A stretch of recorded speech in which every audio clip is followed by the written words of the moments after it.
Hi guys, Romans here and welcome to another music review. Today it's going to be the brand new album from Stratovarius, Survive. Music review. Music review. Stratovarius is one of the bands I kind of grew up listening to, and like a year ago I actually revisited most of their discography. I was kind of surprised by how much I liked the early stuff, like Dream Space, Fourth Dimension, or The Episode, the more experimental stuff. I did a reaction to the track World on Fire from the new album, you can find it here, and I was very pleasantly surprised by how great the song was, so that's why I decided to check this album out. To be honest, I didn't have very high expectations, but I was totally blown away by this record. I've heard it 6 times as of now, so let's dive right into the review. If you're familiar with Stratovarius, so that means their biggest hits like Kiss of Judas, Black Diamond, Paradise, or Eagle Heart, you wouldn't probably necessarily realize it's Stratovarius playing when the first song starts. The opening title track Survive starts with a very heavy riff. Even the chorus, while it's melodic and catchy, it's still badass, and this is a very mature sound from Stratovarius, and I'm totally digging it. As long as I'm alive, I will not give in. As long as I'm alive, only the strong will survive.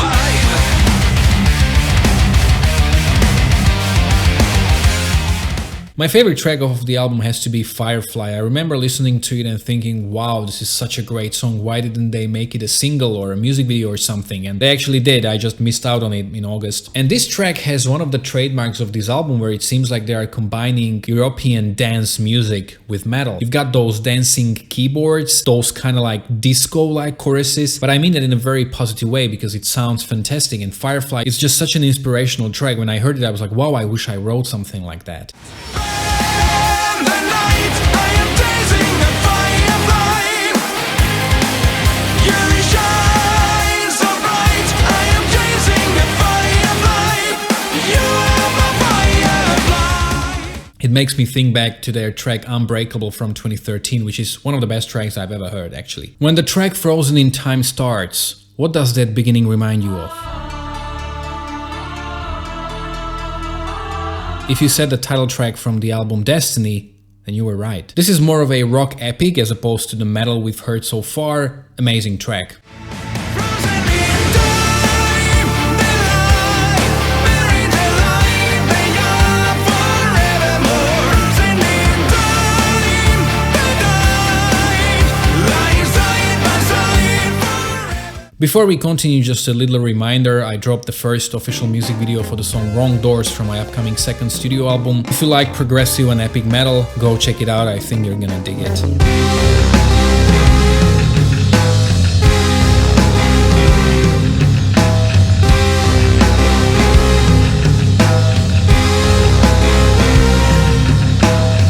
there's no response, and I wanna try more. The track Glory Days is somewhat reminiscent of the old glory days of power metal, including Stratovarius as well, but if you watch my channel you know that I don't really like power metal because it's just such a cheesy music genre. This is how power metal should sound in 2022. It's not cheesy at all, it's melodic, it's catchy, but at the same time it's mature and just really great sounding. We want to see this glory days, shade our world and lift our tears to see victory. And Before the Fall is actually quite similar. The final track on the album is Voice of Thunder, which is over 11 minutes long, and I really dig the guitar riff that is very much in that 80s style, like reminding me of Queensryche, for example.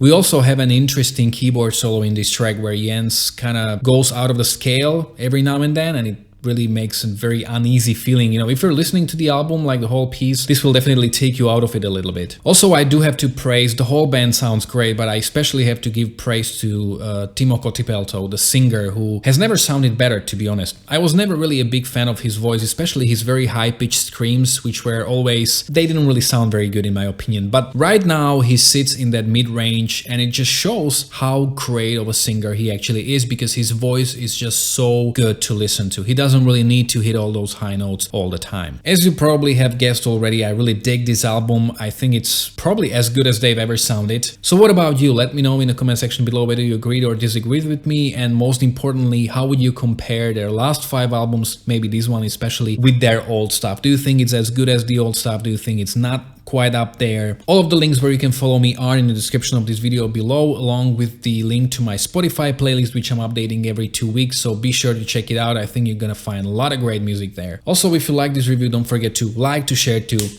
subscribe. You can check out my own original music, my live performances, my pretty popular Worst to Best series, and quite a lot of other reviews, reaction videos and whatnot as well. Thanks a lot for watching.